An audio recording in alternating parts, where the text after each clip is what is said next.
लाला Sikandar Khan video studio Shikarpur.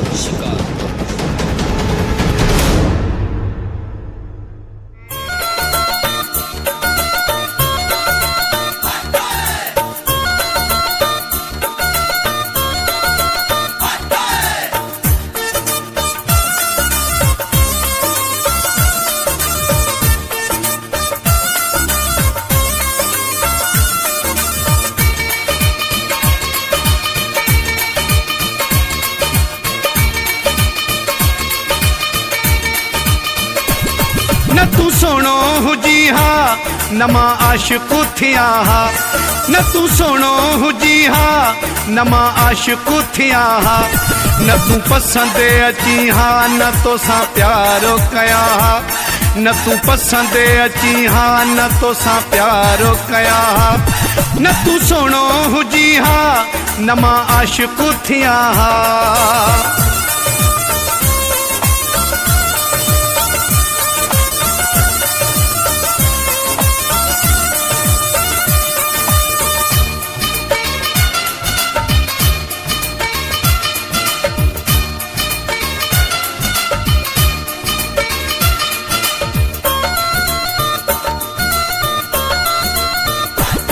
अला साईं तोखे एडो सोनो ठायो, हलियो वसो न मुंहिंजो मूं भी तोखे चाहियो।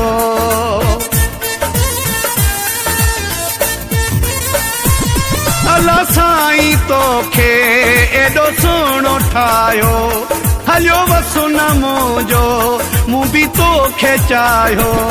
न तू सुठो लगी हा न दिल ही दिया हा, न तू सोनो हुजी हा न मां आशिक थिया हा, न तू पसंद अची हा न तो सा प्यारो कया हा, न तू पसंद अची हा न तो सा प्यारो कया हा, न तू सोनो हुजी हा न मां आशिक थिया हा।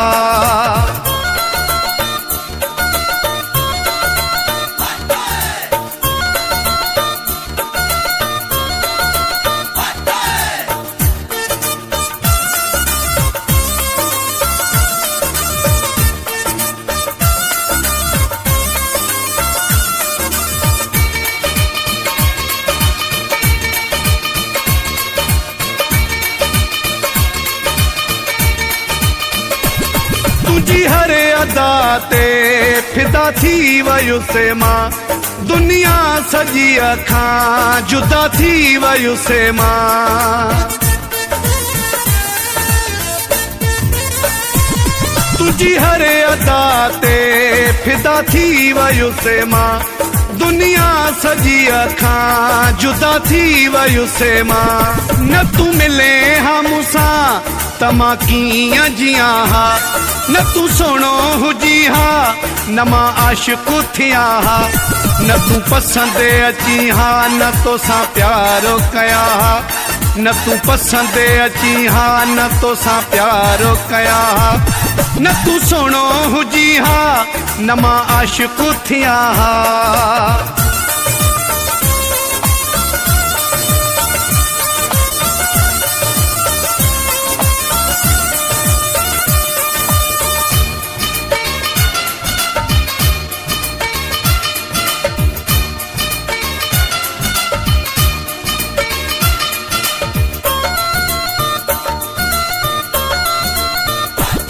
मन ठारू चोलियाणी मजबूर थी वियो, वारह शहर में मशहूर थी वियो।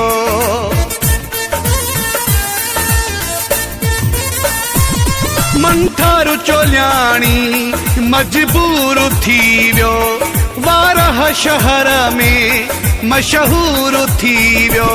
तोसां अखि न अड़े हा न की माई रोवा हा, न तू सोनो हुजी हा न मां आशिक थिया हा, न तू पसंद अची हा न तो सा प्यारो कया हा, न तू पसंद अची हा न तोसां प्यारो कया हा न तू सोणो हुजी हा न मां आशिक़ु थिया हा न तू सोणो हुजी हा न मां आशिक़ु थिया हा न तू पसंद अची हा न तोसां प्यारो कया हा न तू पसंद अची हा न तोसां प्यारो कया हा न तू सोणो हुजी हा न मां आशिक़ु थिया हा। बेहतरीन वीडियो ॾिसण जे लाइ असांजे चैनल खे सब्सक्राइब कंदा, बेल लाइक ऐं शेयर करणु न विसारींदा।